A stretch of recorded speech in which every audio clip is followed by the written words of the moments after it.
Karen Craig Nolan with RiverLink. This is Dave Russell, our fabulous, wonderful Director of Volunteer Services, who manages 1,700 people to empower the French Broad River. Down there is Lizzie, and Lizzie is our education coordinator. She's also one of the AmeriCorps stars that come to us every year for 11 months and really empower this organization to do more. People say, you must have 10 or 12 people on your staff. They know 4. 4 or 2 powerhouses. We've been doing these series. This is our 2nd year that Dr. Frank has honored us with his thoughts and wisdom and years of study. And he taught at Warren Wilson College. He's been a lecturer around the country. He is writing a book, and he has this wonderful way of making history come alive. So he'll tell you little tidbits that are just great for cocktail parties. Just to drop That's where I got them. Yeah, just drop them into a conversation, and he'll parallel things that you never thought about in that particular way before. So it's meant to be interactive at the end. He'll take questions and comments and stuff. We're doing it. Or doing it. Sure. Just thank you and welcome. Hi. Let's pick up. Yeah, this is the 2nd talks where I look at specifically at issues involving the American Constitution, constitutional law, which is what I taught for many years. Starting in March, we want to take that conversation and evolve it into a specific focus on the environment, which is what I also taught. I taught American government, political theory, constitutional law, and environmental politics. So, yeah, it's depressing occupation.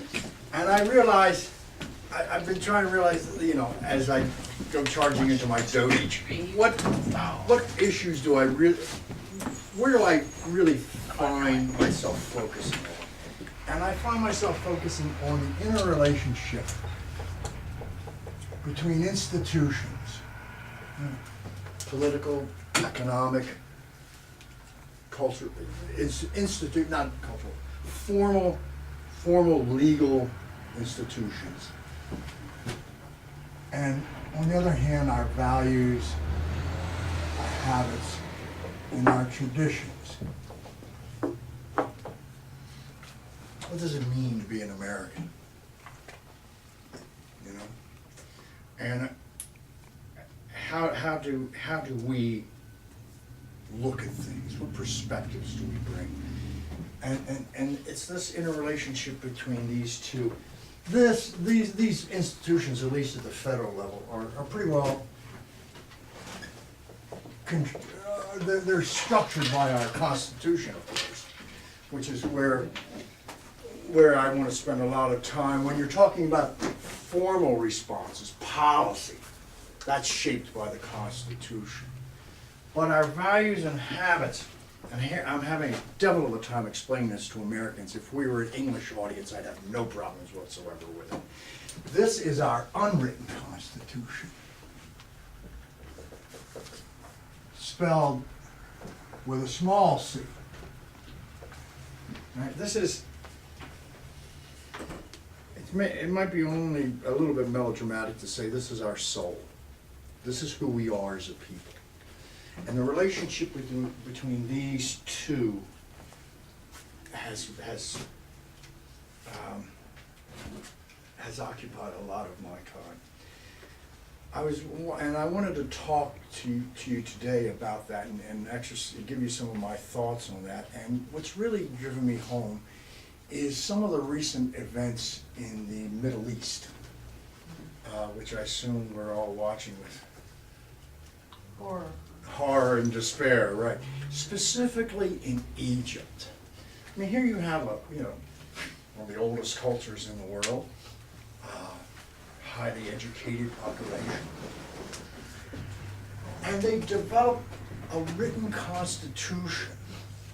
They overthrew, after years and years and years of autocratic rule, they overthrew Mubarak, developed a written constitution, which by all means was a fair and open election, and Hosni Mubarak and the Muslim Brotherhood won the majority.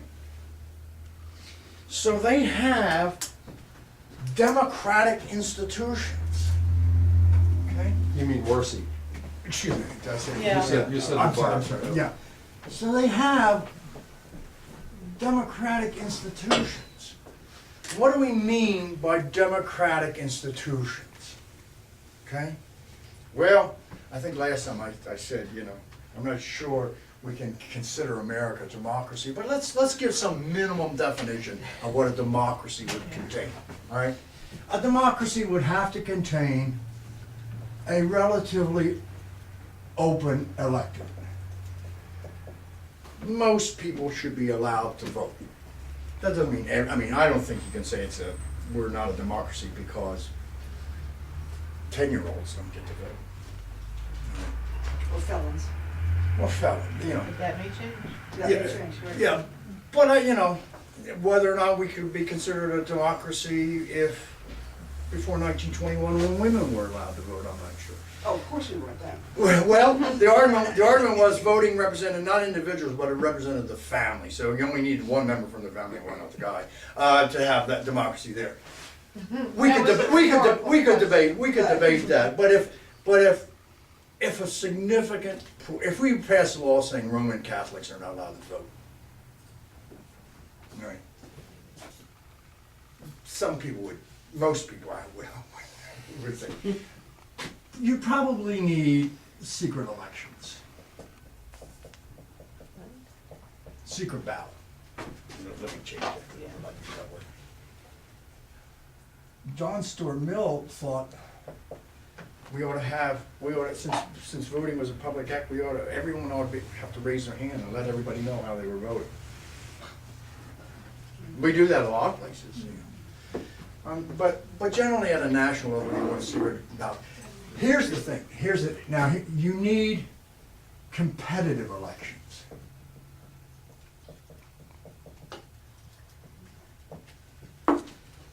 Vladimir Ilyich Lenin once said, "I don't mind Russia having lots of parties as long as the communists are in power and everybody else is in jail."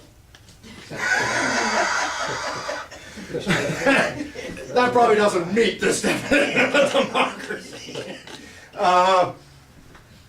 Either you need competing candidates or competing parties, yes, and there ought to be some chance of one of them. You know, the elections cannot be a foregone conclusion. Fair? And someplace along here, and this is going to be the tough one, you need majority rule. Those 5 things, it seems to me, anyone have any other? Yeah, how about protection of minority rights? Well, hold off on that, all right? Because that's You going to must come be a over. liberal. That's going to come over. That's going to come over here. That's going to come over here. These things are what's necessary before you can call a political system democratic. But let's turn to that. But in addition to these democratic issues, you need cultural values. Okay? Now, you need what's called, I'm always hesitant when I put the word liberal. This doesn't mean Barack Obama, all right? We're all liberals in America, in the sense that we believe in these basic cultural values. Okay? And these cultural values are a respect for rights, minority, you know. That,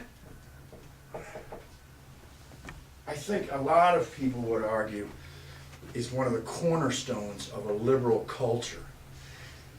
The reason I put it over here is it's possible, you can see where I'm headed, to have democratic institutions without a liberal culture. Okay? The other two that are really important is you need toleration. Say it again. Toleration. Toleration is basically,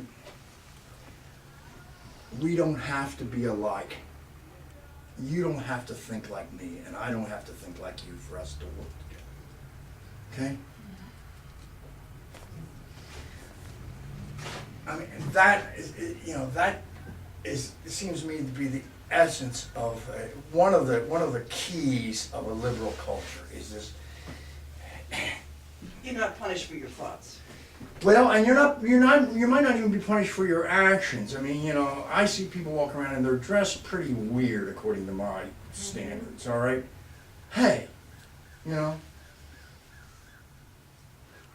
difference. Yeah, toleration is a respect for diversity. In thought, obviously the most important one probably, but in other ways, hobbies. Yes, ma'am. Well, didn't we, I mean, part of our culture, if you will, was to take care of our poor and needy, and I believe. And when we opened up our borders, and the immigrants came in, that was one of the things that we said,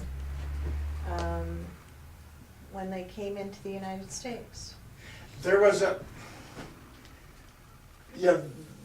degree to which, I think what we're getting to here, and you're approaching it in a different and interesting way, is that a liberal culture has a certain degree of openness.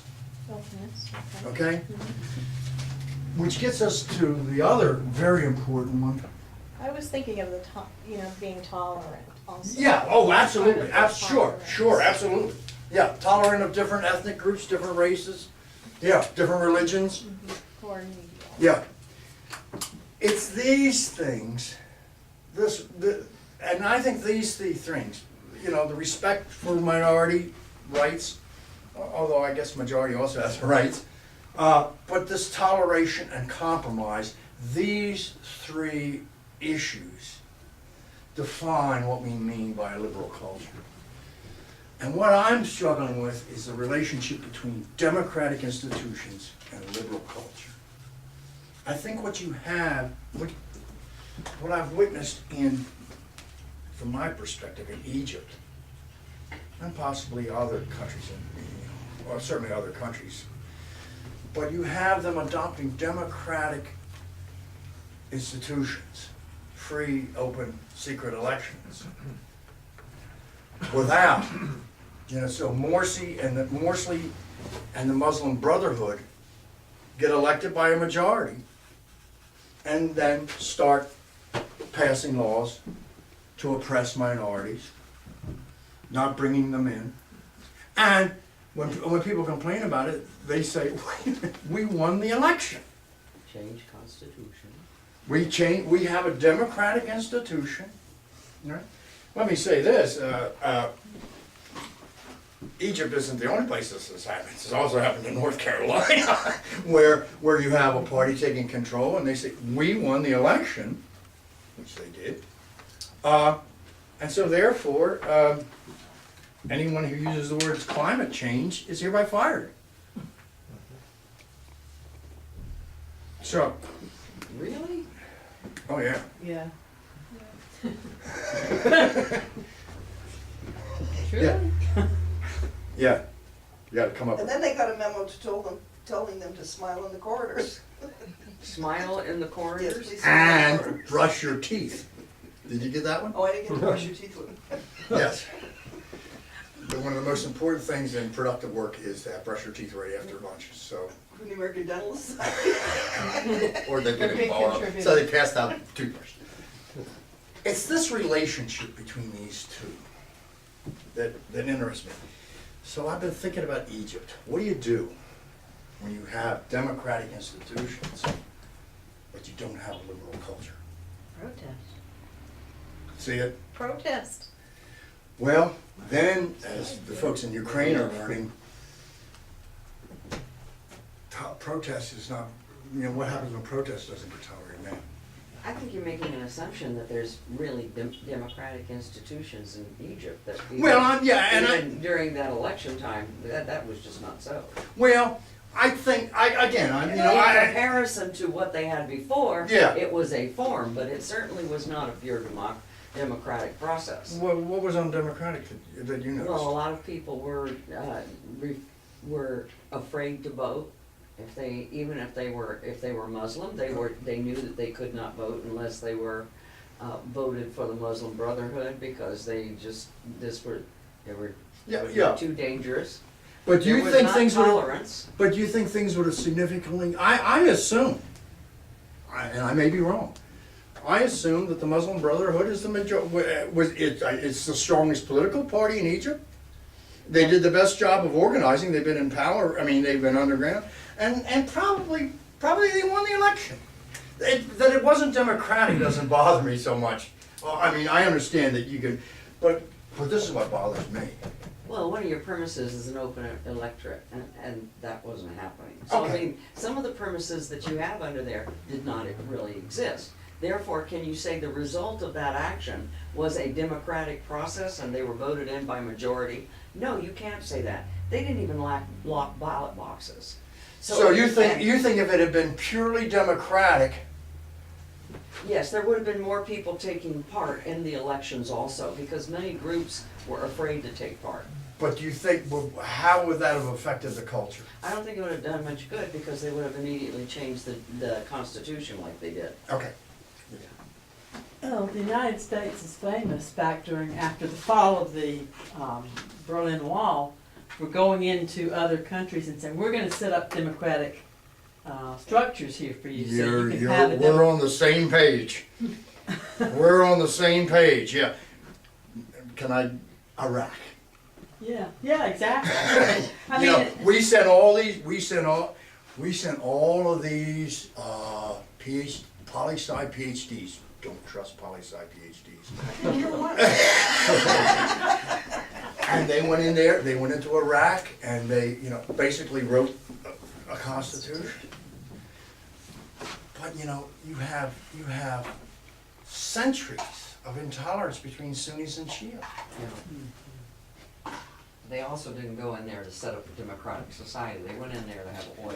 Well, yeah, sir. I was just gonna ask a question. If I, go back in time to like 1800 in the Yeah. United States, Good. and I'm going down your criteria here, Good. both those, then the United States is not democratic, Good. and it's not liberal. Good. Excellent. Excellent. Which gets me. Thank you, sir. Which gets me from Egypt to James Madison. That's That sounds like a good Yeah, guy. that's a good one. You don't do that. I don't know enough about James. James Madison is, by a lot of people, he's been called the father of the Constitution. He was married to Dolly. And he was Oh, married. yes, Madison. Yeah, okay, I got it. Nice house in Virginia. Yeah, Montpelier it's called. I've lived- And I've often wondered why we have, if you look at these, especially this, the American Constitution is not a very democratic institution. It's not a very democratic document. The president isn't elected by the majority, he's elected by he was elected by, the Electoral College. And by the way, during the convention, it was considered, how are we going to elect the president? And one of the suggestions was that he get elected by direct popular vote of the citizens, and that was shot down. Yeah.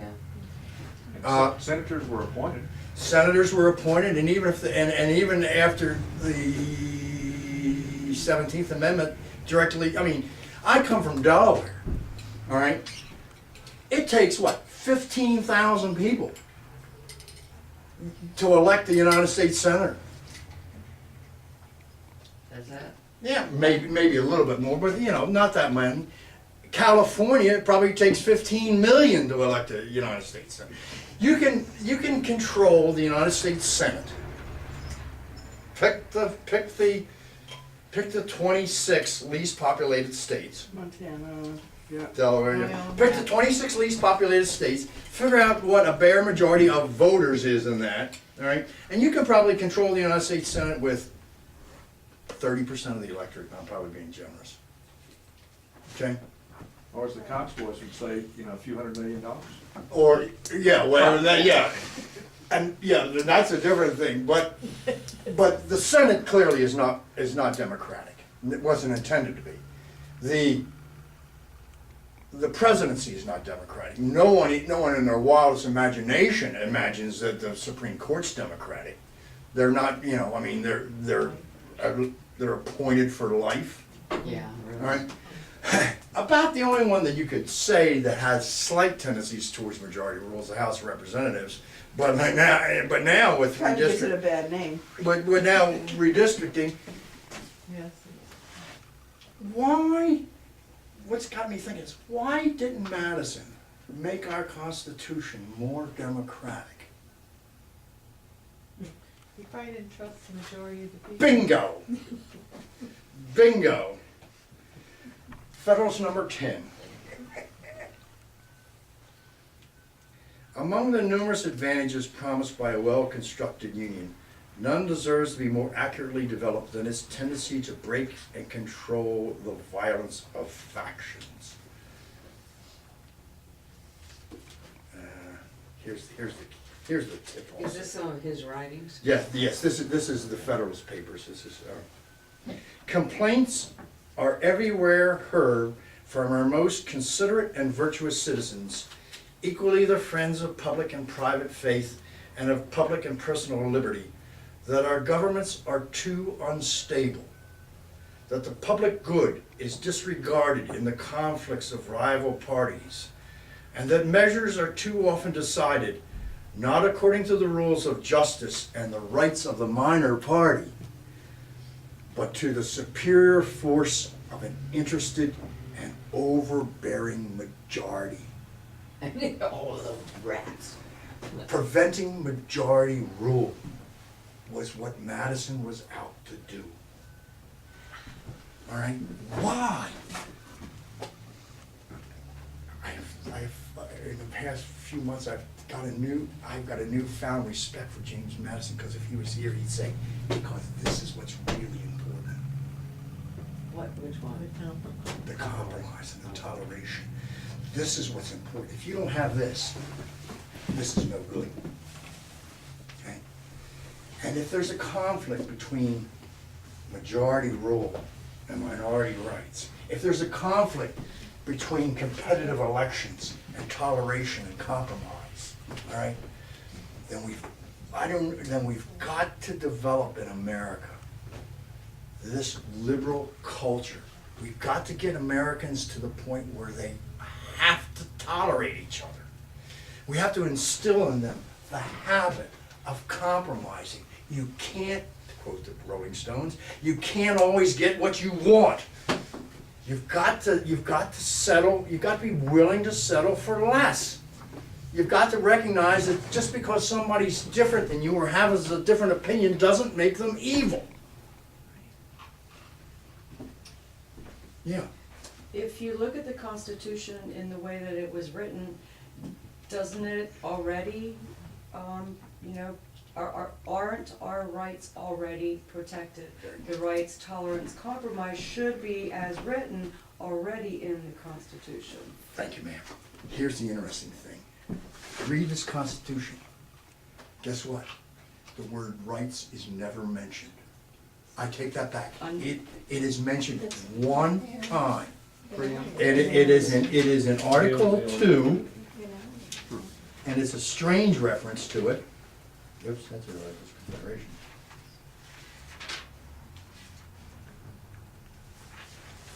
But the 14th Amendment To- would be civil rights. To promote the progress of this is the actual body. This is the document that was written in Philadelphia in 1787. To promote the progress of science and the useful arts by securing for limited times to authors and inventors the exclusive rights to their respective writings and discoveries. Copyrights and patents is the only time in the body of the Constitution where the word rights are mentioned. So these 55 guys meet from May until September 1787, come out with this document, present it to the states for ratification, and the states are saying, didn't you forget something? What? No, we have everything. We have separation of powers, checks and balances, Supreme Court, all that. How about a Bill of Rights? And what's interesting is the founders the framers, excuse me, were very much opposed to that idea of including a Bill of Rights. In Federalist number 84, in Federalist number 84, Alexander Hamilton pleads, don't include a Bill of Rights.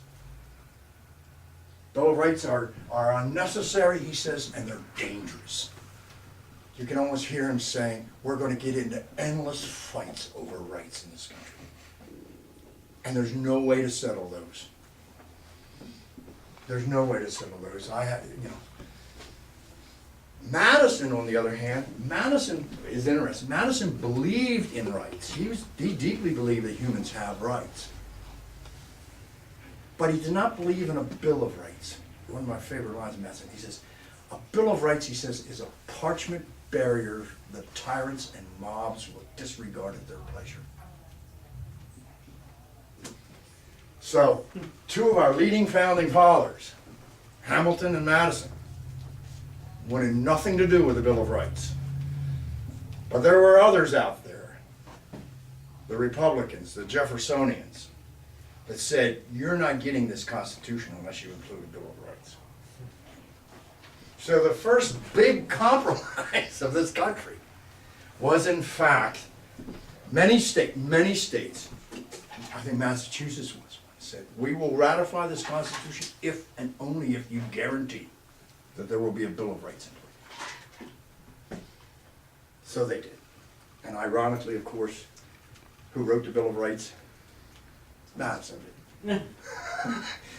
But if including this Bill of Rights, which he had very little faith in, if including this Bill of Rights was necessary in order to get the Constitution passed, then he would have it. The real protection was be in designing institutions where people had no choice but to compromise. Because no majority could ever form in this country. We would make the country so big, so diverse, that no majority could ever exercise this tyranny. Now, obviously there's a little bit of irony here, since Madison was a white male slave-owning Southerner. But I think he would say, we're going to sacrifice this in order to get this. Does someone have a comment on that? Yeah. I haven't lived in the United States the majority of my life. I've been in different countries. And so if you look at how efficient a dictatorship, and how inefficient democratic societies are. I'm not saying that dictators are good. Yeah. But if you look at the thought processes of any person who's trying to govern and rule, especially when they believed it was going to be a large number of peons and a small number of chiefs, then expediency and ability to easily rule, and that comes from a vantage point of being able to dictate things rather than consensus by majority. Well, no, there's a difference between consensus and majority. Majority is 50% plus one. Consensus is far above that. Okay. But I understand your point, and this is going to come to late. This is going to I'm come. just saying why he wrote the way he wrote. Well, why Madison wrote the way he wanted. Believe me. I mean, I used to tell my students, anyone that uses the phrase "help this government run smoothly" will flunk the course. This is a government that is not designed to run smoothly. This is a government not designed to be efficient. This is a government designed to be liberal. All right? These endless, I try to be tolerant, but there are times when being tolerant is a pain. Especially when you're right. Well, and I always am. Me too. This is what Madison's trying to do. All right, he has the Bill of Rights. He writes the Bill of Rights, and then the question becomes, well, what do we mean when we talk about rights? What in the heck is a right? They're not physical things. They're not material things. I mean, you can't prove they exist. Why, look out in the street. What's that walking on? It's a human right. You know? Hume, Alexander Hamilton's mentor was, you know, he would say, we gotta get old. Rights are things that you cannot experience with your senses. And that's, and there's a word for things that you can't experience with your senses. We call them nonsense.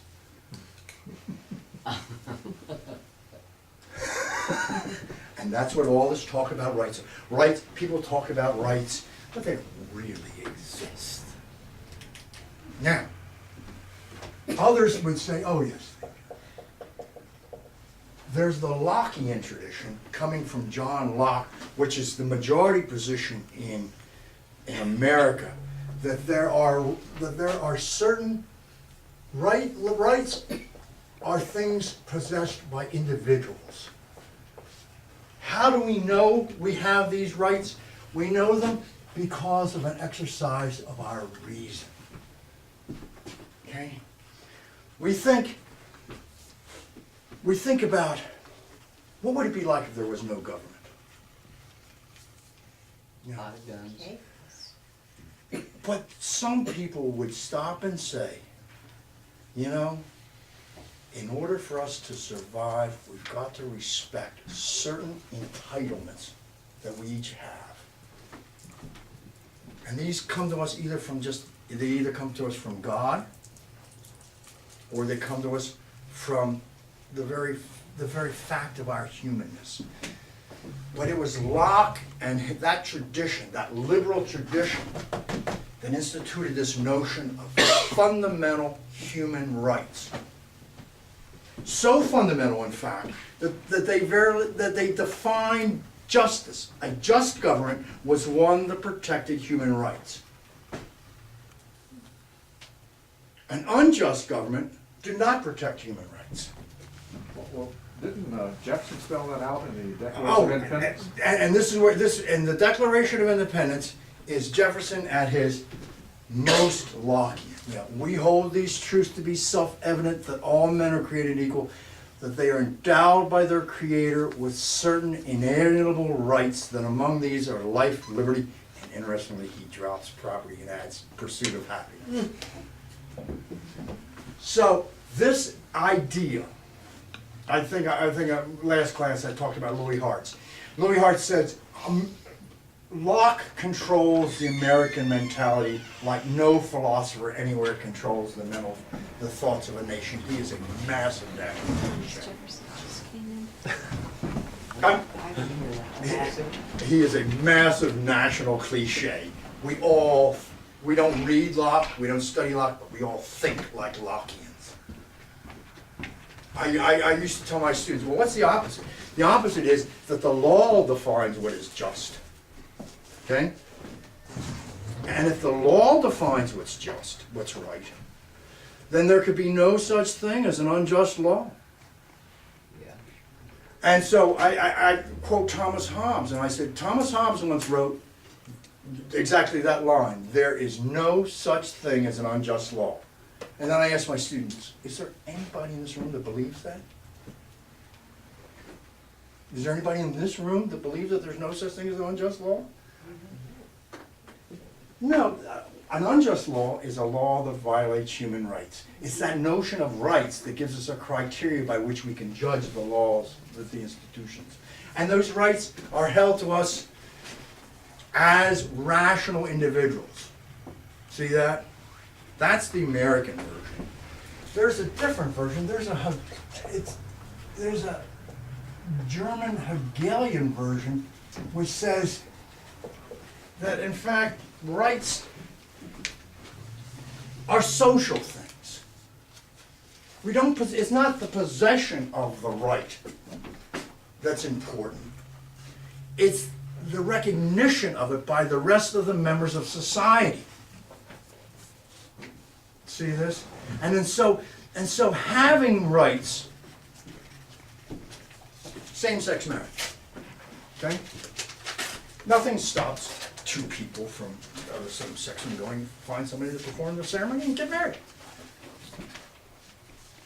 But what they're struggling for, as I understand it, is not rights on an individual basis, but to have that right socially recognized by the rest of the society.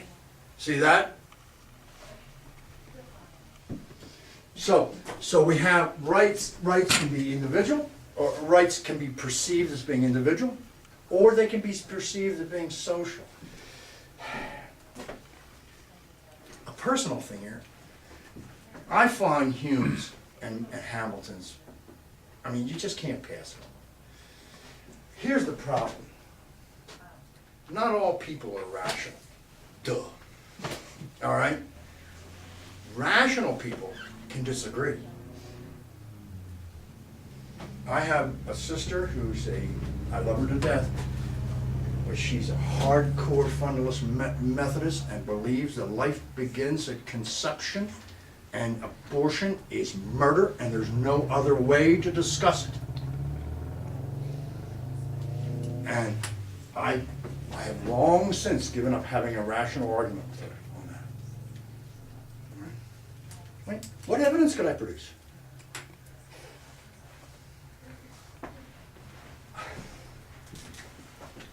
In his Republic, Socrates, Plato talks about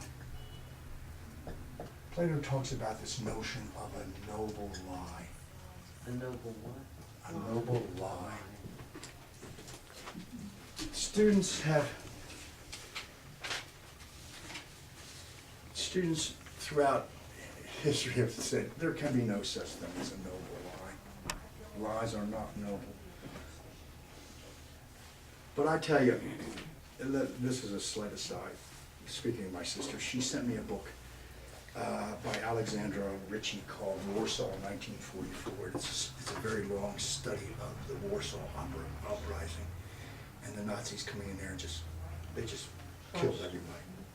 That was I'm sorry. I'm sorry. Yeah, I do not recommend this. This book is such hard reading, especially for someone from my ethnic background, that I can only read a chapter a week. I have to read it, and I am, Judy I think is trying to like the book. I am just utterly depressed for at least 3 or 4 days. And I've been thinking about this. Look, we know what a society that does not believe in human rights looks like. You know? And whether or not you can rationally just figure them out. Whether or not I can point to them out on the street.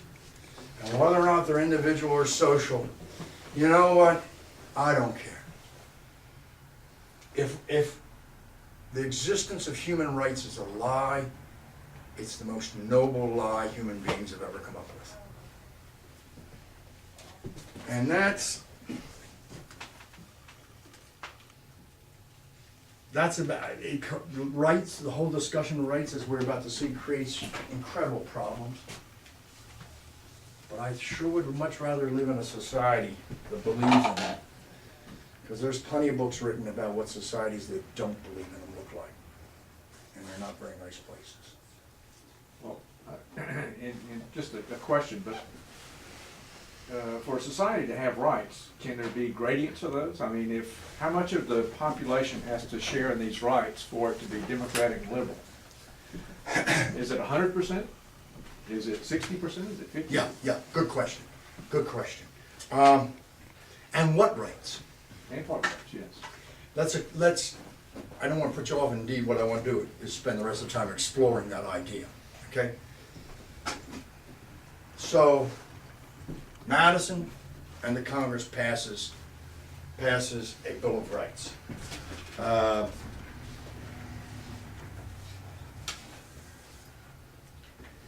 Who do they apply to? White landowners. Yep. Maybe. But notice this.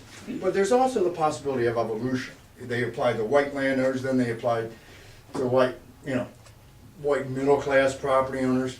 I've seen one study. There was interesting studies during the ratification process that said, one author said, you know, only like 20% of the population, 16% of the population of Massachusetts was eligible to vote. This other study said, well, that's true, but you gotta eliminate kids, right? You probably, at that time, you had to eliminate women from the vote. What percentage of the Massachusetts population were adult male property owners?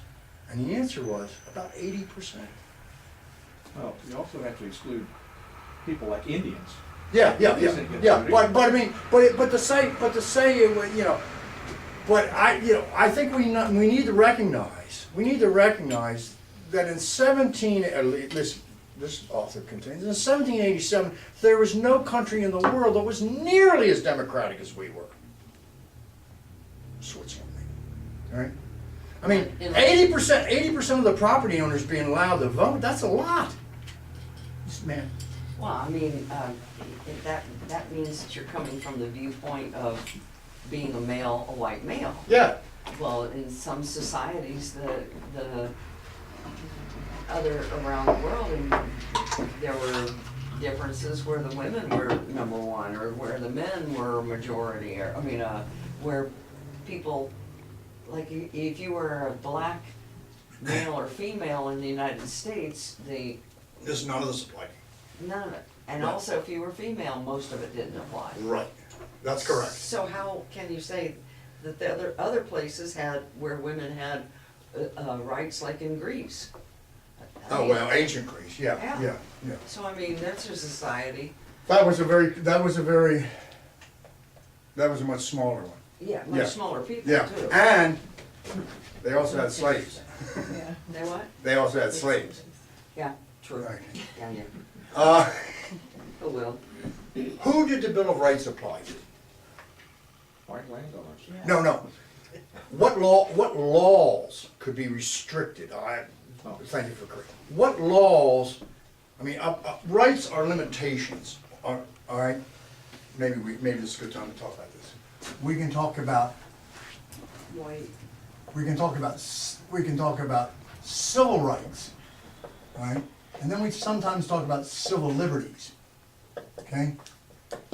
Liberties are protections from the government, all right? Civil rights are protections by the government. Understand that?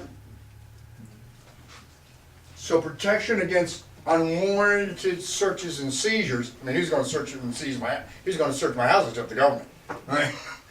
So the protection against unwarranted searches and seizures is a protection from the government. That's a civil liberty, okay? The right to vote is a civil right guaranteed by the 15th Amendment, actually. Okay, now your question is there a hierarchy here? There are what we call substantive rights. These are rights that you have just simply because you're alive and walking the streets. I mean, these are rights that you can exercise anytime you want. Freedom of speech is a substantive right guaranteed under the Constitution. Okay? Freedom of press, freedom of assembly are substantive rights. Got it? Then you have what's called procedural rights. Procedural rights are rights that you have after you're arrested for a crime. Okay? You have a right to hire a lawyer, you have a right to counsel, you have a right to a trial by jury. Okay? Now, I don't want to go out and hire a lawyer and want a right to trial by jury every day. That's not something I want. Normally. You understand the difference between procedural and substantive rights? Your hierarchy is an interesting question here. Substantive rights are never absolute. Okay? If you're a member of a religion that believes in sacrificing virgins on an altar, sorry, you're not going to get to practice your religion in America. Or multiple wives, right? Like the Or Mormons. multiple wives, all right?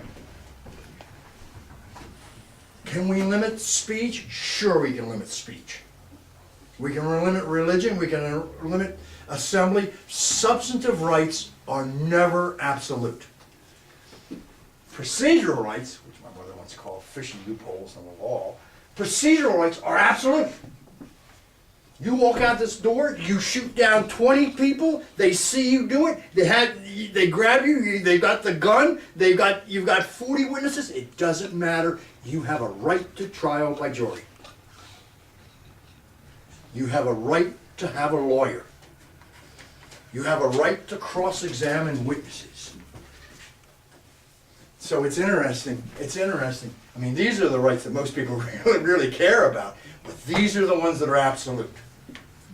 When you were saying about this substantiative, and you stopped before you said the right to hold the government accountable, so. No, that's not a right. Or at least not. To hold, in the First Amendment, to hold the government accountable. No, to petition the government for redress of grievances. Okay, thank you. To Yeah. read, okay, is that substantive, is that what you're saying? Substantive. And yeah. not procedural. So we, in other words, do not have a right to hold our government accountable. You have a right, let me read this. Congress shall make no law respecting an establishment of religion or prohibiting the free exercise thereof or abridging the freedom of speech or of the press or of the people peaceably to assemble and to petition the government for redress of grievances. That doesn't mean, you get to petition the government, that doesn't mean you always win. Yes?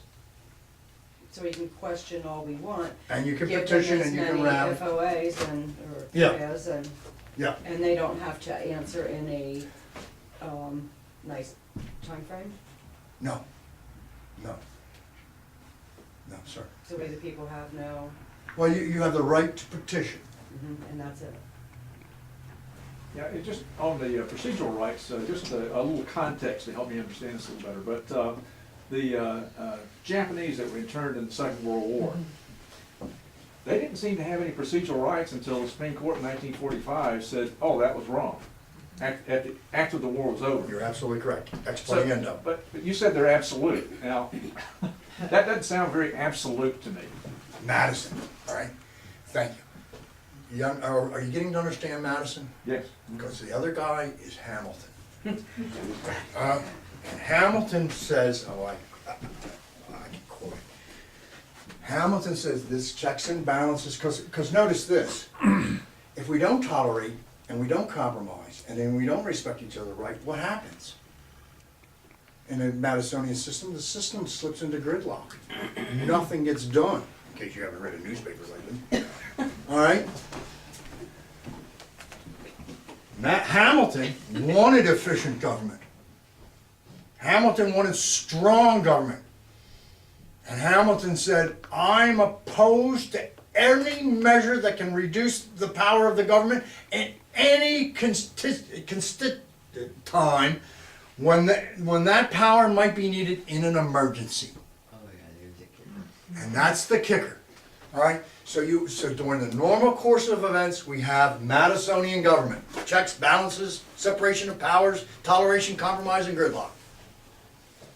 But in times of emergency, We got Dick Cheney. Yeah. you get Franklin Roosevelt. You get Abraham Lincoln. I used to tell my students, what in the hell in this Constitution gives the President of the United States a power to issue an Emancipation Proclamation? Or go to war. Oh, and refuse to deny that he's at war. That's right. He never declared war. Of course. Lincoln. Oh, Lincoln. Oh, really? Yeah. Lincoln. Confiscated property. Declared martial law where there was no combat. The state of Delaware was under martial law throughout the whole war, and there was never a battle fought there. What gave him the power? He said, simply suspend the writ of habeas corpus. Senator Vallandigham of Ohio, you're going to jail. What crime did I commit? You didn't commit any crime, but you're going to jail until this war's over. Well, Bush did the same thing. And Who do you think Bush's favorite president is? Yes. A Hamiltonian president. A Hamilton, and who's good. Thank you, Lord, thank you, Jesus. And who is Abraham Lincoln's favorite founding father? How? Yeah. Got it? Okay. Have you seen the movie Lincoln? I mean, for years and years and years, I thought that the Emancipation Proclamation was unconstitutional. And the movie came out, and I was shocked that they portrayed Lincoln. Lincoln knew it was unconstitutional too. I mean, it was a war power.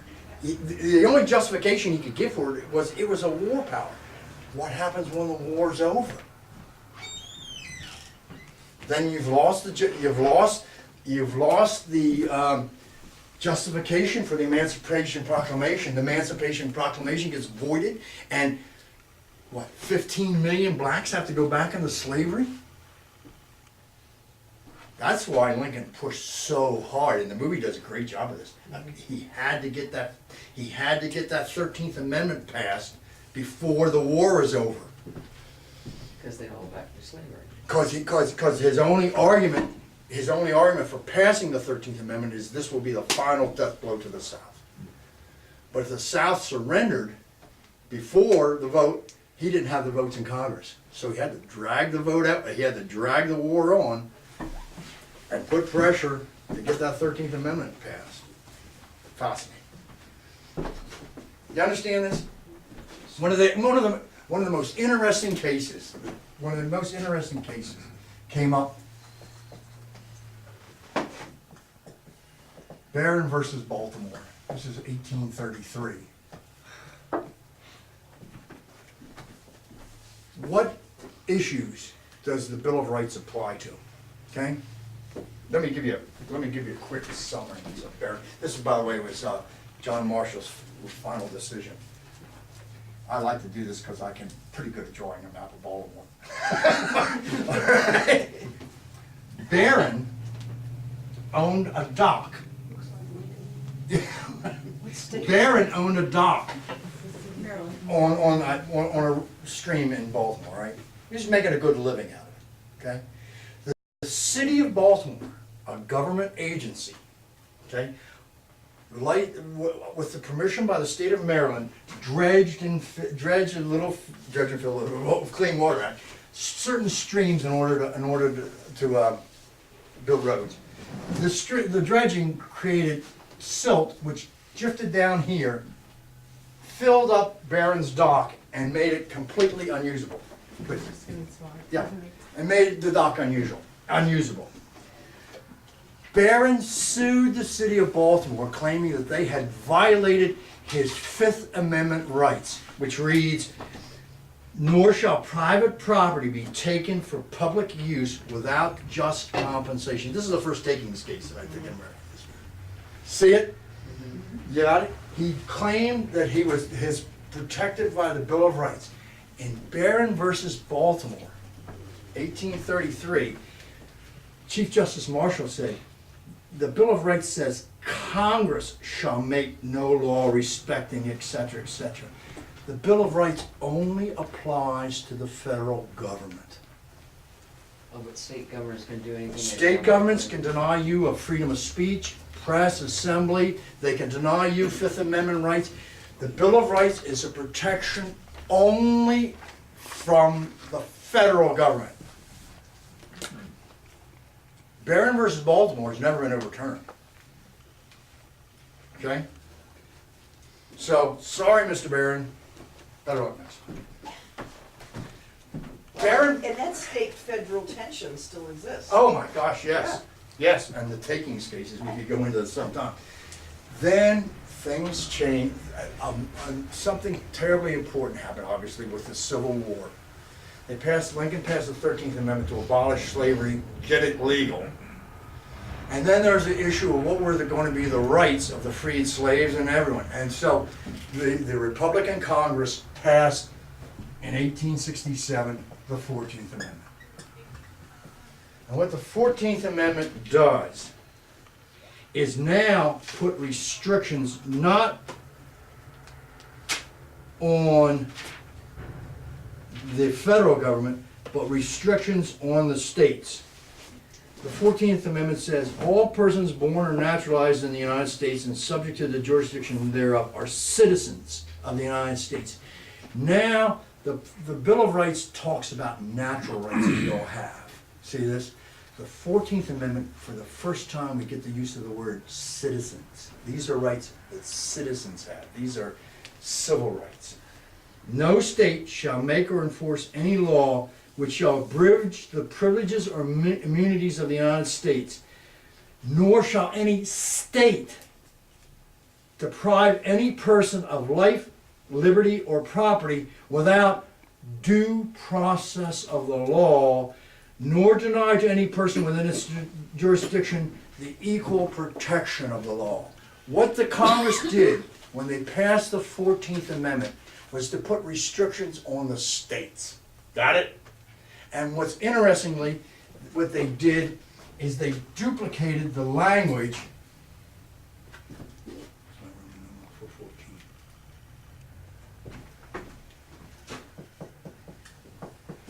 They duplicated the language of the Fifth Amendment. Follow this. The Fifth Amendment applies to the federal government, says no person shall be, in any criminal case, to bear witness against himself, the famous Fifth Amendment plea, nor be deprived of life, liberty, or process without the due process of law. The Fifth Amendment talks about the due process of the law. Got it? And restricts the federal government. The 14th Amendment talks about the due process of the law and restricts the states. See it? It was, from this point, it was only a matter of time before, okay, what does the due process of the law mean? Okay? Yes, substantive rights are not absolute. Yes, we can restrict them, but you can't restrict them without due process of the law. Well then, I've been hearing a lot about how now, I don't know if it's state, county, or somebody, if they decide that there is a need for your property, they can take your property because the greater good will be served by taking your property. Nor shall private property be taken for public use without just compensation. They can use eminent domain. Eminent domain. That's called a Condemnation. condemnation, all right? And they can do that, but they must compensate you for Yes, but they can take it for, it. No. The compensation must be no. just No, compensation. I'm not talking about the compensation, the reason that they can take it. Yeah, well, we got Kilo coming up, we got Kilo way down the road, which suppose they wanna do a downtown revitalization.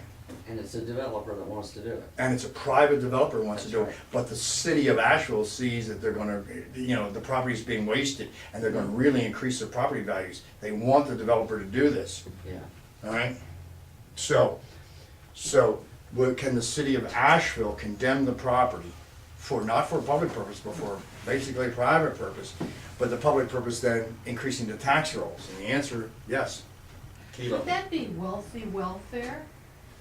Well, or it's trickled down. Yeah, my favorite out where I live in 1920s, Duke Energy was given the power. They wanted to build what became Lake James, and they went in there, and the state of North Carolina granted Duke Energy, a private company, the right of eminent domain. They could go in there and condemn property. Well, MSD, the sewer line people can use eminent domain. Yeah. You can declare an area, a redevelopment area, you can use eminent domain. I mean, there's a lot, even conservation easements, local governments can null and void them through eminent domain. So that's a powerful tool of government can have and can delegate to certain entities. Yes, with the proviso. Now and then, of course, there's a lot of talk about what just compensation is. Yeah. Is it just compensation as present value? it's developed value? You know, oh yeah, this marsh, this wetlands might be only worth X number of dollars, but I was gonna drain it and build condos here, which would have been worth a good jillion. All right? Just another question, is the US Justice Department using the 14th Amendment to investigate North Carolina's new voting laws? Is that the auspices under which they're holding that investigation?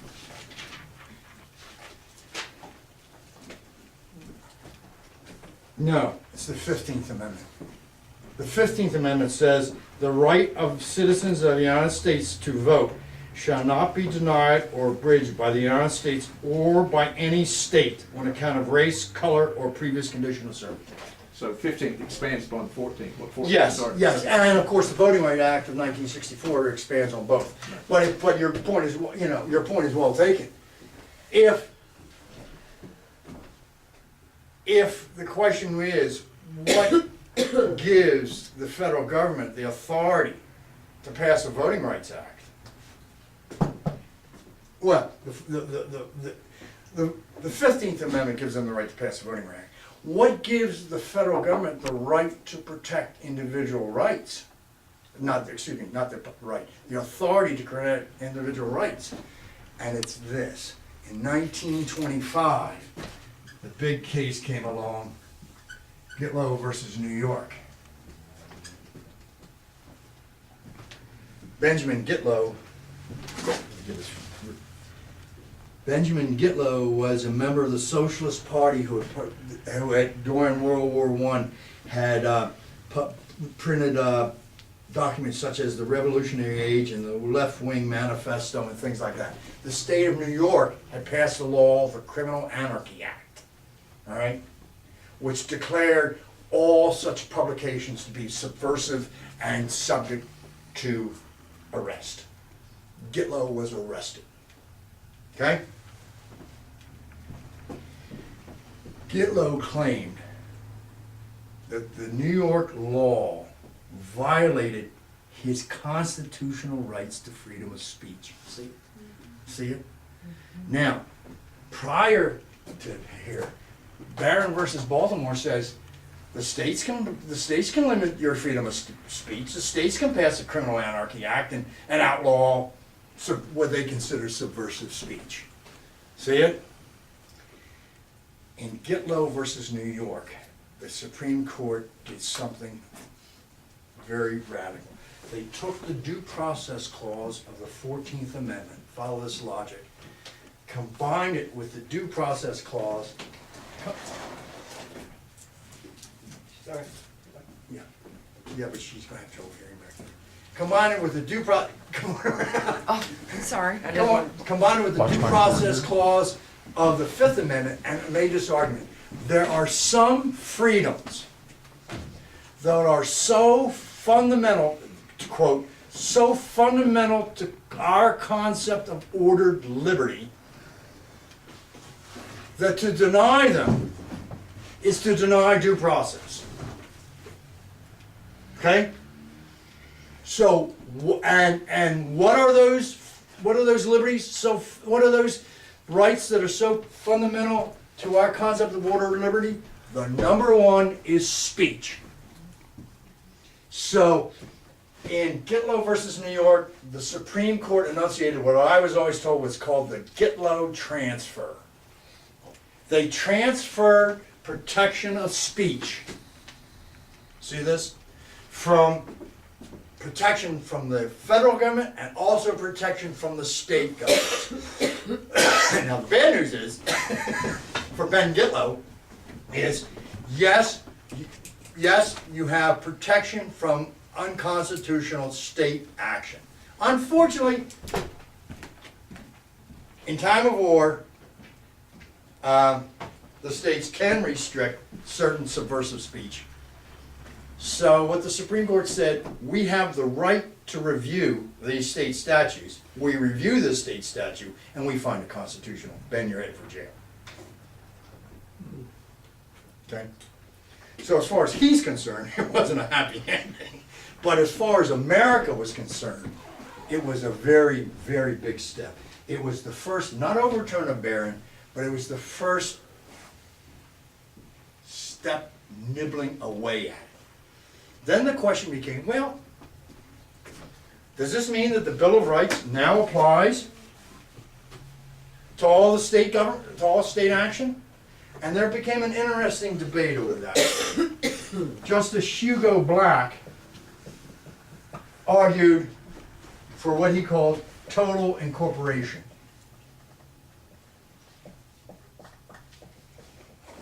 He said, let's not beat around the bush. Let's just say, look, the Bill of Rights, under the Due Process Clause of the 14th Amendment, now applies to the states.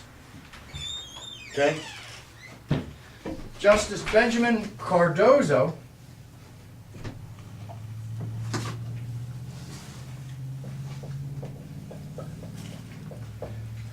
argued against Black. And I've been waiting, this is the response to your previous question. Cardozo said, no, there are certain preferred freedoms.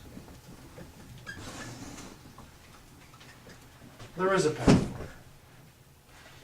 And we're not going to totally incorporate it. All right? When a case comes up before the Supreme Court, and it is alleged that the state governments have violated some right, the court will ask these questions. What is the right that they claim has been violated? And is this right so fundamental to our concept of ordered liberty that for the state to deny it is tantamount to denying due process? And so what they did is they've never totally incorporated the Bill of Rights into the states. That's why I can say Barron versus Baltimore is still good law. But what they've done over the years is one by one, they brought the Bill of Rights over and made them applicable to the states. In 1931, they made freedom of the press in New York versus Minnesota applicable. So if states alleged abridgments from the states can now be handled. In What do you think the reason was that they didn't bring them over? I think Cardozo.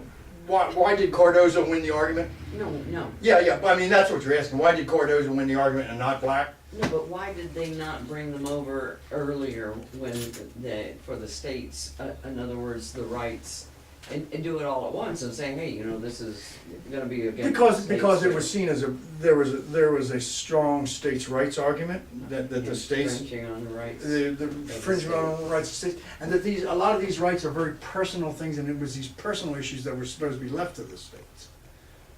Okay? And I think Cardozo worried about the court becoming too activist. I mean, the judicial restraint argument is the court doesn't decide issues that it doesn't have to decide. Okay? So in Gitlow had nothing to do with press. Well, I mean, he was claiming free speech. Okay? Near versus Minnesota claiming press. Powell versus Alabama, this is the famous Scottsboro boys case, where the black boys were charged with raping these white girls and were tried basically with no lawyers. Okay? And the question was, is there a constitutional right to counsel that must be protected not only granted in federal cases, but also granted in state cases, which is tremendously important since most criminal cases come out of state courts. And in Powell versus Alabama, the Supreme Court ruled yes. When was that? Powell versus Alabama was 1932, right in the heart of the Depression. Boy, if you want to do some interesting reading, Google the Scottsboro case. Powell versus Alabama. Have any of the articles in the Bill of Rights not been brought over? Well, Jumping ahead? obviously this is the next question. For years and years and years, one of my favorite questions, all right, was name me a right guaranteed by the Constitution which has not been transferred from the federal government to the states. Billeting soldiers. Very good. What is it? Billeting soldiers. Name me another one. Billeting soldiers? Yeah. Yeah. Article 3, no soldier shall in time of peace be quartered in any house without the consent of the owner. That's not, that is the least enforced clause of the Constitution. Another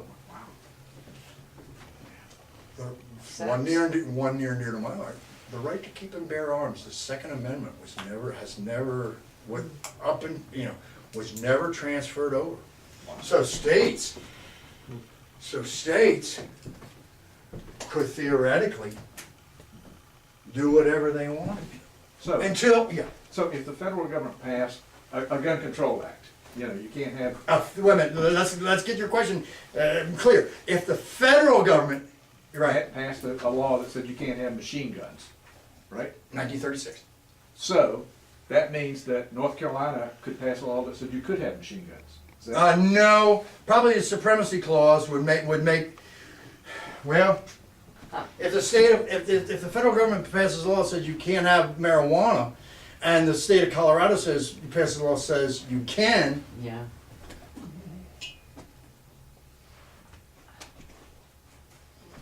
Oh, what's gonna happen with that? what's gonna happen with that, as long as Barack Obama, the Attorney General has already said, we are not going to enforce the federal marijuana laws in the state of Colorado.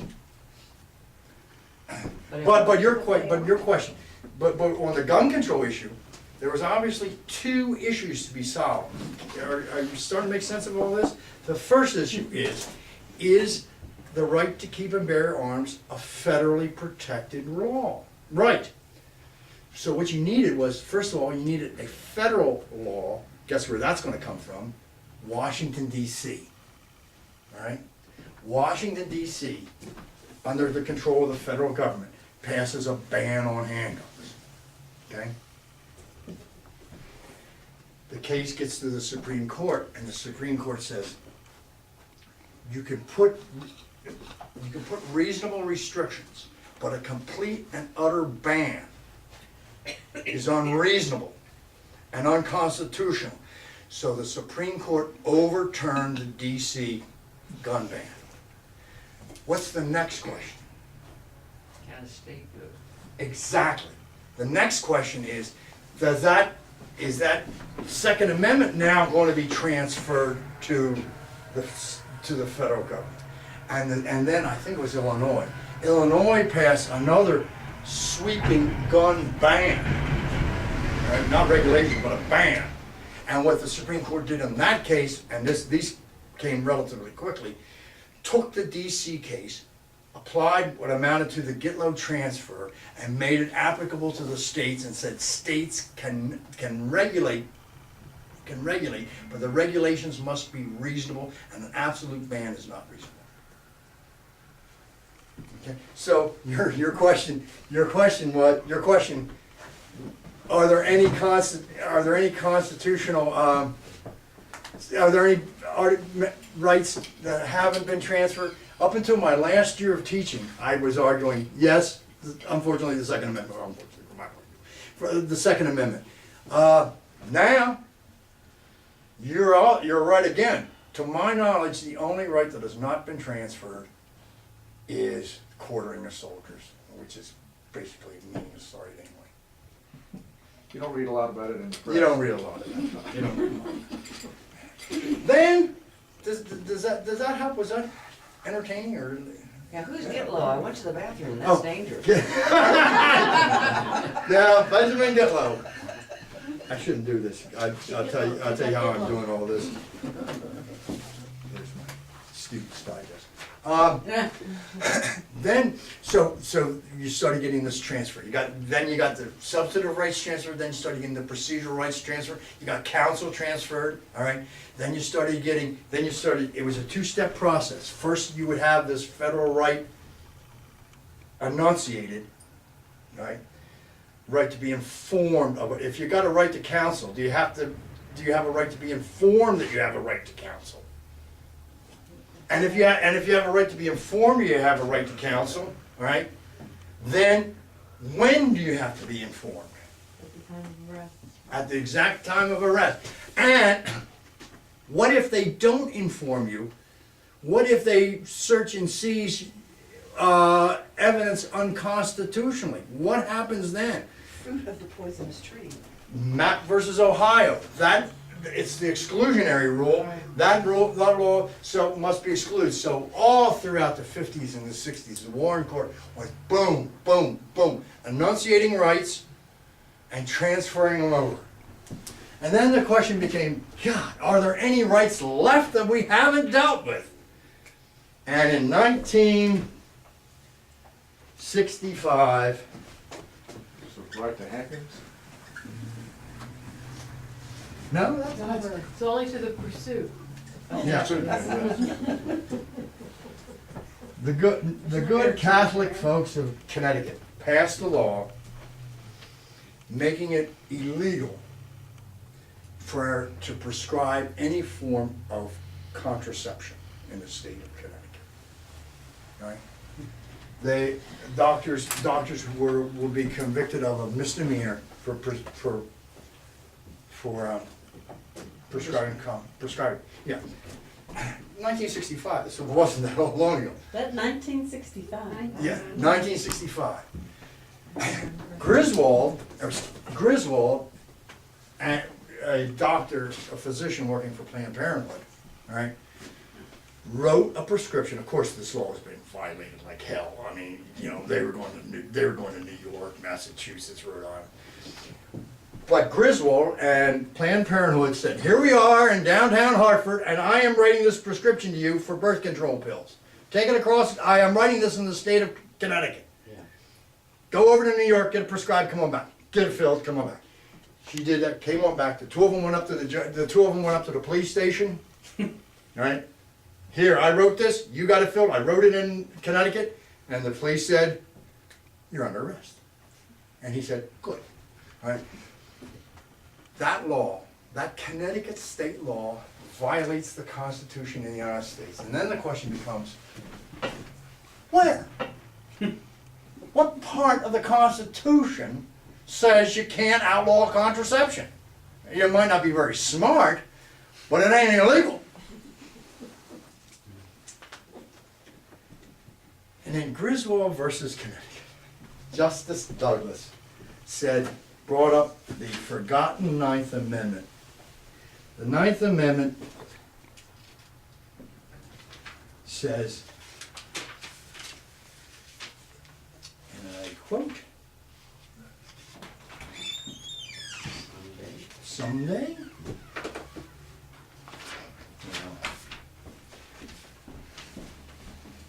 it would help. The enumeration in the Constitution of certain rights shall not be construed to deny or disparage others retained by the people. Yeah. Just because we enumerated speech and press and counsel and all that stuff, doesn't mean there aren't others we have. And the question is, oh yeah, name one. Name a right that we have that is not mentioned in the Constitution. And Douglas said, the Constitution provides, the liberals, or the conservatives went crazy over this, provides a penumbra of rights. Some are spelled out, some are restrictions on the federal government, some are non-restrictions on the state government, and some are just floating around there and we don't even think about it. And one of those rights is the right to privacy. So when the state of Connecticut passes a law saying doctors can't prescribe contraception to women, what constitutional right are they violating? They are violating that woman's right to privacy. So how did they get the right to, about abortions and things? That's, The question then and then what in 1965, all right, you get Griswold versus Connecticut. In 1973, very good, you get Roe versus Wade, which builds directly on Griswold versus Connecticut and says basically the argument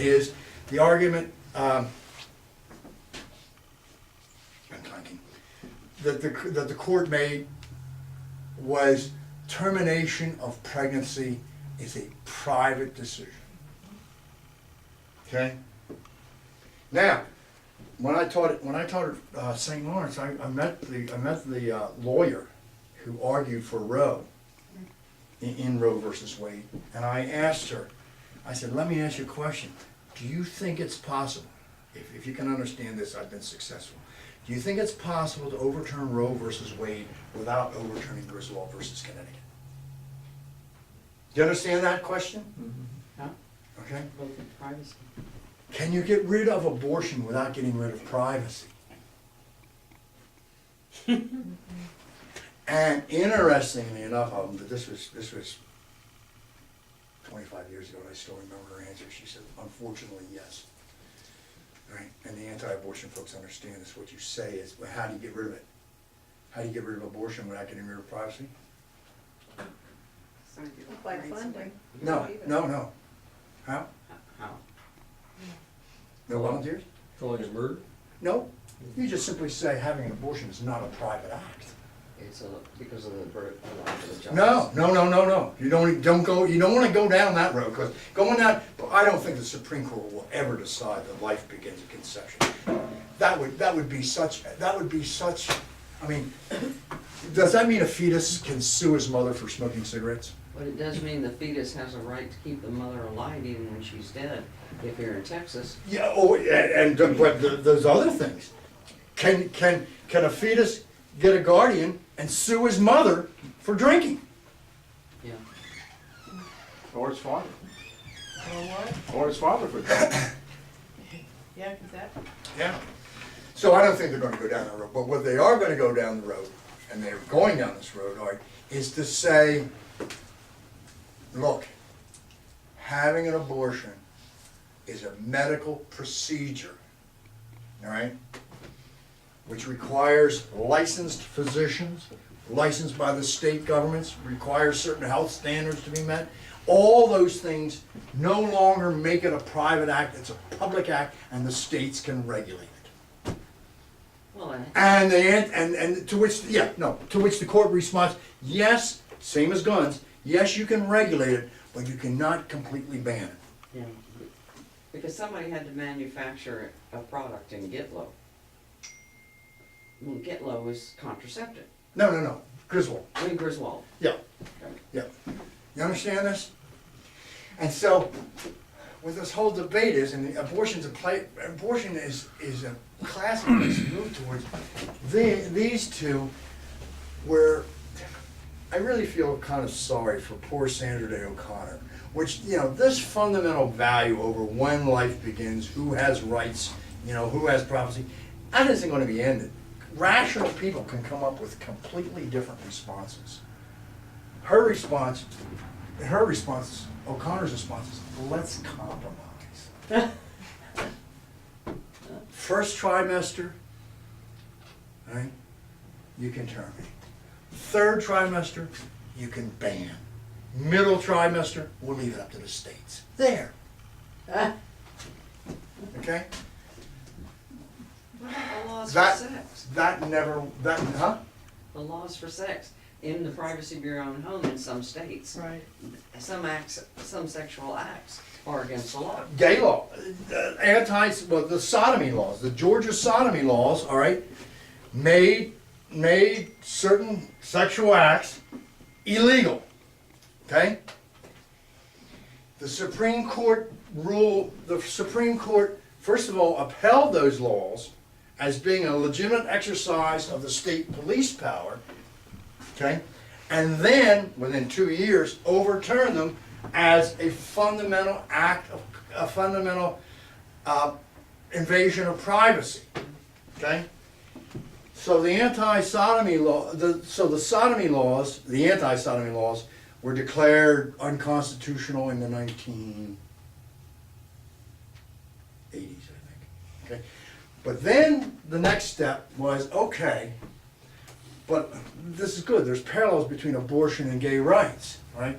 Now, however, you can say that performing sexual acts in the privacy of your bedroom is a private act. Getting married is not a private act. In fact, the whole point of it is to make it public. It's a legal thing. It's a legal exercise by the states. Okay? So I don't think the Privacy Act doesn't work there. Can states outlaw same-sex marriages? Denying rights, though. Then What that's where right? you get it. The same rights as other people have. What right? Is there a right to marry? Well, there's a right to have benefits from marriage. Ah, thank you for coming today. You're so good. Let's compromise. Let's compromise, all right? You say you want to have same-sex marriages recognized. This other group doesn't want to have them recognized. Let's compromise. If there's economic issues about sharing wills and all this stuff, let's have civil unions. Okay? Let's have civil unions giving them all the giving same-sex couples all of the economic and social benefits. Okay? Let's have in the military. Believe me, I spent 6 years in the military, and there were homosexuals in the military in 1962. All right, what are we going to do?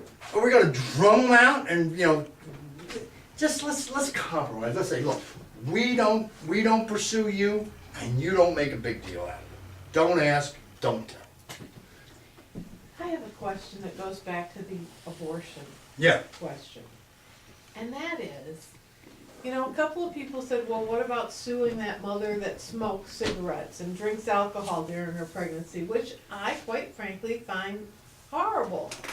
However, What horrible, the smoking or the suing? the smoking and the cigarette, Oh, the yeah, yeah. smoking and the drinking. Yeah. Okay, and really on either parent's behalf, if they spend time together. But how in the world does the Constitution give anybody a right over the decisions I make on my body? Because they certainly don't make any difference on the decisions you make for your body. Griswold versus Connecticut. You're making what you're saying when you're saying the decisions you make for your body. You are enunciating the position of Griswold versus Connecticut, which says these are private decisions, and the government cannot interfere with them without taking away your due process. That's the argument. That's the argument. Believe me, I have made that argument to my sister for the past 40 years, and her response is, This is God's law. no, lots of that. But her response is, but it's murder. I'm not even saying abortion. Why in the world does the government have any right to say anything I do to my body? Yeah, really. Look, now wait a minute, Yeah. because there's not a comparable right or law or whatever the heck you wanna call it over a man's body. Yeah. How is even discussing my choice for an abortion, which is a private issue, Well, that's the even issue. part of the society at large? That's the issue, you see. That's the issue. Is it a private issue? Or is it a fun? What if you're married? What if What- you're married, okay? Yeah. And you don't tell me before you're married, because I really wanna have kids, that you've had a vasectomy. Go ahead. So, I go for many years, I have never gotten pregnant, let's assume there's not regular sexual intercourse. And I've gone and everything works great for me. And you've deprived me of my right to bear children. Because you I don't had a think do you think bearing children is a right? well, Is it a It's constant? denied it is, but We'd have to go through this process. We'd have to say, is it a right? See, what Is my- it a constitutionally protected right? And then we'd have to say, is it a federally constitutionally protected right? I think the point she's making is that there are different laws for men and women. Oh, sure. Oh, absolutely. Different standards. Absolutely. No, if that's your And point. there's one that's on the side, which most people don't even wanna think about, is that I have known, people that had AIDS who knowingly had sex with people knowing they were going to commit murder. or they had the potential, because you don't transmit every time. Yeah. Oh, yes, but Yeah. they certainly wiped out, a couple Yeah, of them wiped yeah. out an awful Lot lot of big people. chunk. But people. and see what we're doing? Here's the problem. It never ends. It never ends. The discussion of rights, and this is back to my noble lies thing. The discussion of rights You're a pain in the butt. is in a way, Hamilton was right. I hate to admit it. There's no way to rationally answer. These things aren't gonna get rationally answered. But in the courts, they're gonna get decided. In the legislature, do you have enough votes? And what we do need, the fact is that the arguments for toleration and compromise probably run counter to the notion of rights. The more firmly you believe in rights, the less you're willing to compromise. Yes? I just wanna have the same right you do. Yeah. And I would be willing to give you those rights as long as I thought that they were the ones I agreed to. Yeah. But there are people in this country that want to take away my right to keep and bear arms. Well, and I would be one of them if you wanna buy, a large collection of AK-47. I own an assault rifle. I own over 70 guns. Well, I don't care if you have 70 guns, if you have 70 AK-47s, I've got an issue. And I have an issue, then I can come back, I wouldn't do this, but I can come back and say, and I have an issue about how you treat your body, because you're driving up my health care costs. The point is this, and this is what happens. I mean, why is this country, you asked earlier, I think, Aaron, why is this country so abrasive? Why are we so nasty towards each other? And the answer is, because in America, everything boils down to a right. And eventually, because we're such good Lockeans, every political discussion be enough, hell, I had 18-year-olds telling me that they had a right to party. And giving them homework, swear to God, giving them homework on a Friday night violated that right. Well, there is a right that is not, it doesn't make much sense, is they're can be drafted or were drafted by the age of 18, but they couldn't have a drink. Yeah. Compromise. What I fear is that the more you talk about rights, the less we're willing to compromise. What I fear is, whether or not we have a democratic constitution and what we could do to improve that is one thing. But this is where my fears lie mostly. We may be losing our liberal culture. Because nobody's tolerant. Because if you believe that there's a right, there's two cases in the court right now. There was a I think I got them right, a baker in the state of Oregon, okay, who was hired to make a wedding cake, okay? Oh. The couple wanted 2 men on top of the wedding cake because they were a same-sex couple. He said, I would prefer not to do that. He was arrested. A florist in the state of Washington was hired to deliver flowers to a same-sex wedding. Refused to do that and was arrested for violation of the Washington anti-discrimination law. Okay? There were guys who wouldn't write prescriptions because it was for an underage, and he decided that was too young. Yeah, but let's deal with this, all right? Do you think it's, I don't want to use the word right. How do you feel about a man being arrested, a baker being arrested for refusing to make a cake? Refusing to make what? A cake, the wedding cake, Oh, I think. for a same-sex marriage. It's overreach. Prior to entering that implied contract, when he accepted the deposit for baking the cake, he had every right, it was up to him to refuse the business. Really? Yes. That's not what the state of Oregon says. Well. The state of Oregon. I'm giving you my Yeah, yeah. opinion, I'm not giving you But the law. the state of Oregon says, all right, when you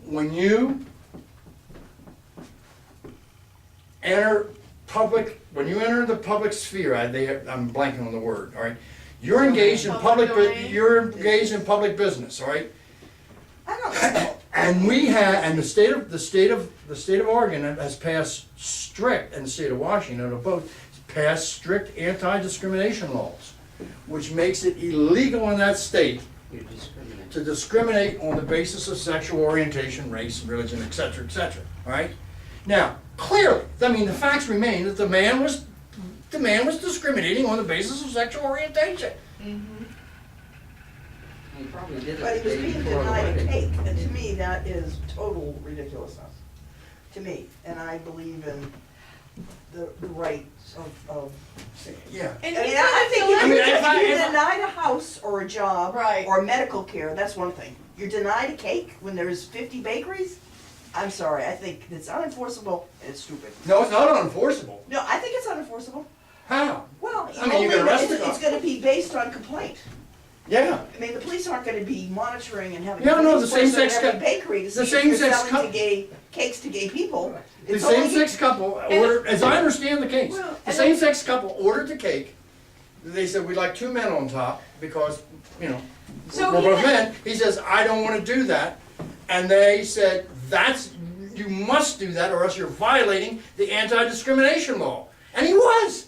But he didn't refuse to bake a cake. What he refused to do No. was to put an ornament on the top That's that nitpicking. included 2 men. I wouldn't buy that argument. I wouldn't buy that But argument. he never said, I won't bake the cake. All he said is, I won't put the same sex And on. they said, you must put the 2 men on the top of the I'll cake. be happy to deliver your cake at such No, and such a no, time. no, you and will date. deliver can put the top it, you will on it. deliver it, you will deliver it with 2 men on top, or we will file a criminal action against you.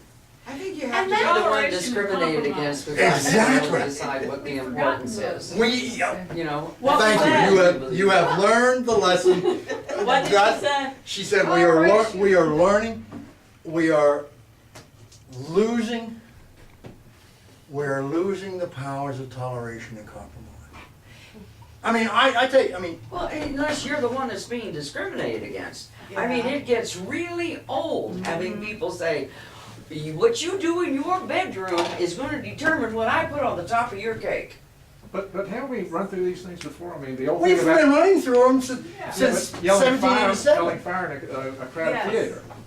And do you arrest all the people in the theater because they violated this guy's civil right to free speech? Schenck versus United States. Yeah, I mean, Well, the next question is, if were a black couple in Virginia came in and wanted the black bride and groom and bride, that is a little more understandable to Why? us now, because we've been through it. And it's because. And that's the, notice this, man. First of all, I agree with you wholeheartedly. And notice this, that's the only reason.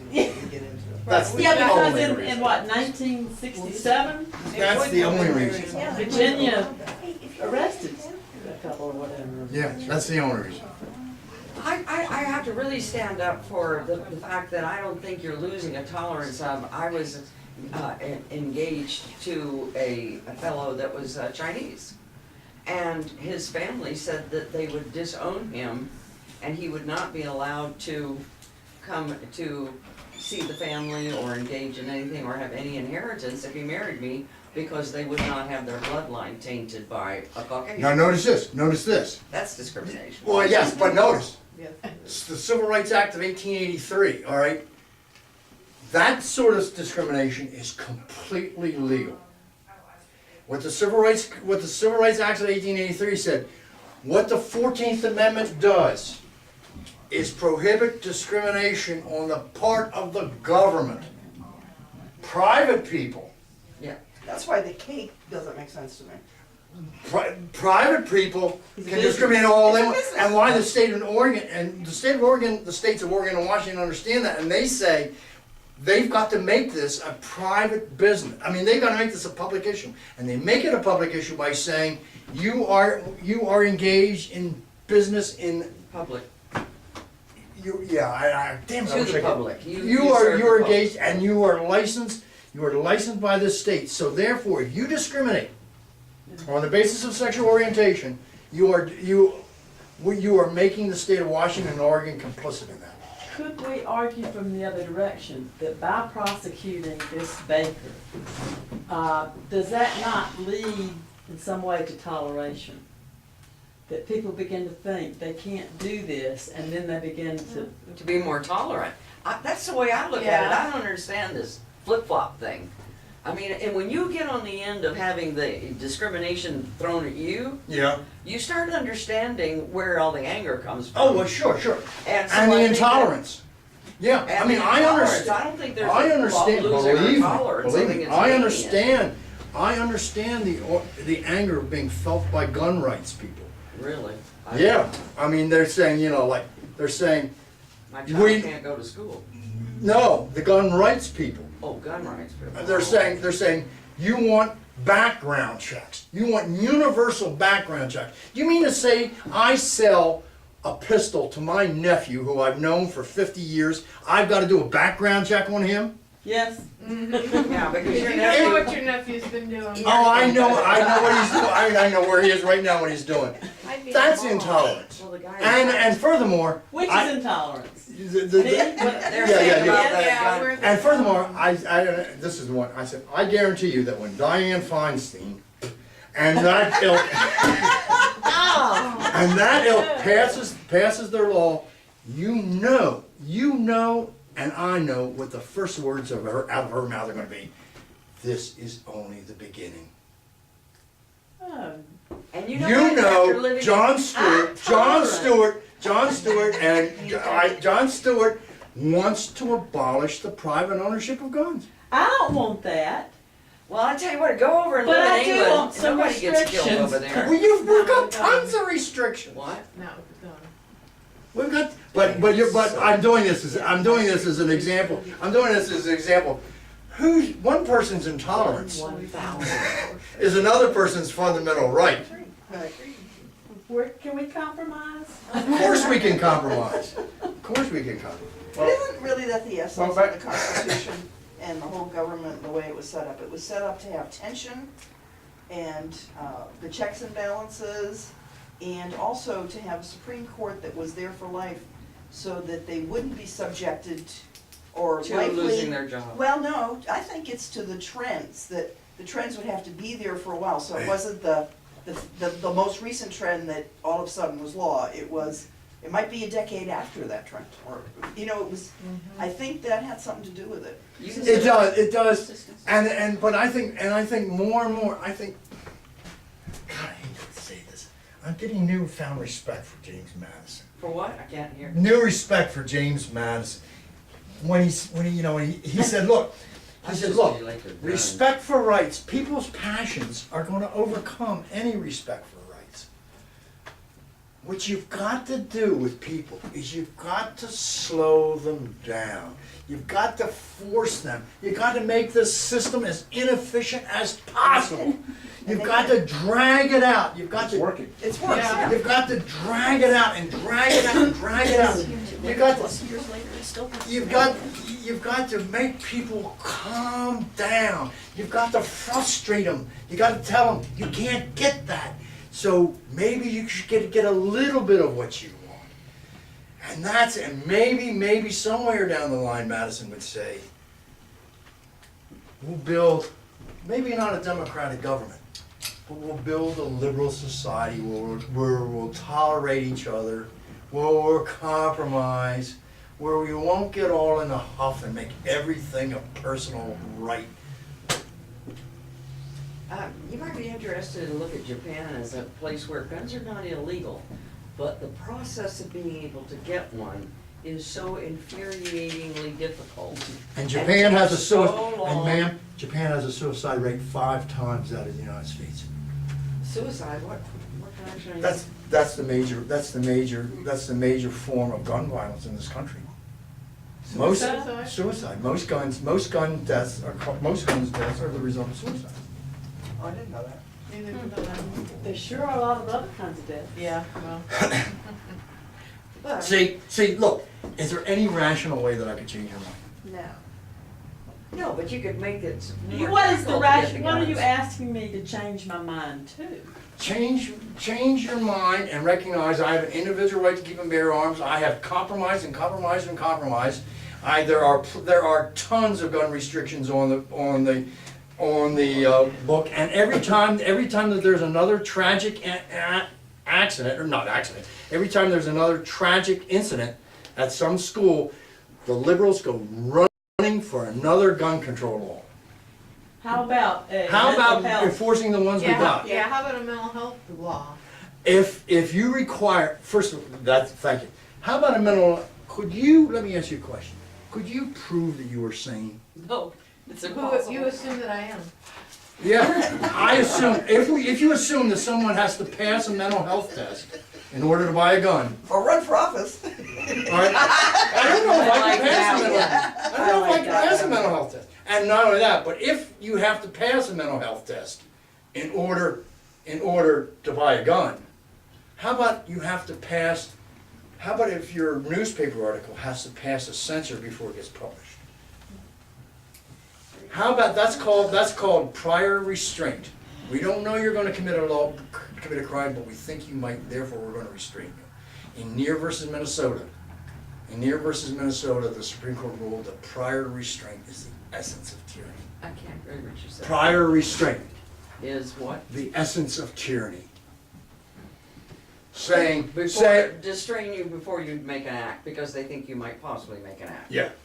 Well, Can having you worked with a not- lot of mental people, it's probably a real good thing that they don't have guns. Can you not work with me, for example, to take all the gun laws and make sense of them? Weed out the ones that we don't need and keep the ones we do, and that make sense, that mean that, I can, but the first step, all right, must be your recognition that I have a constitutionally protected individual I right. do. Then we can I talk. don't. I mean, because that was for militias. And No, he's not a I'm not militia. against guns. No, it is for. This is a microcosm of America right here It in is this room. for the people. The right of the people. Not the right of the militias, the right of the people. Militia is mentioned in there. Yeah, but it's an opening clause, the main thing, the right of the It people. doesn't say the The right right- of Direct it your says the right to attention bear to- arms for militia. The right of the people to keep and bear arms. In fact, the word people, I love doing this. The word people is mentioned like 7 times in the Bill of Rights. Now, are you saying that in the first article, when it says the right of the people to peacefully assemble, that only applies to the militia? No, I'm saying. Are you saying that the word Wait, people wait, mean- let me finish. Yeah. I'm saying that in there, somewhere in there, I can't remember exactly where it is, it states that the right for guns for militia. And who are the militia? I'm just saying Yeah, that no, it no, says well, for militias. because I know. Are you a militia? Yes, all able-bodied adult males are the militia. He's right to, he has his right to protect I mean, himself. why don't they get out of our vaginas before they get out? There's the compromise. There's the compromise. I really We'll get out of think your there's a vagina and hell of my a lot gun, more- and my gun. There's a lot safe. more of us that are ticked off about a Listen, vagina. It close your doesn't ears. seem to make any difference. That's what they're. Folks, gosh, isn't that fun? Yes, it is fun. Now, so much for the warm-up. It should be, Next month, get out of my vagina and stop looking down the barrel of my. so much, what I want to do, the last 3 talks, is specifically look at the environment. And well, hopefully it's not going to be dramatic. But the same things because- apply. Because it's going to apply the institutions and the culture. What do you do when you have a culture? What do you do when you talk to somebody about climate change and pollution and species extinction and all this, and they look at you and they say, there's one thing you got to understand. I don't care.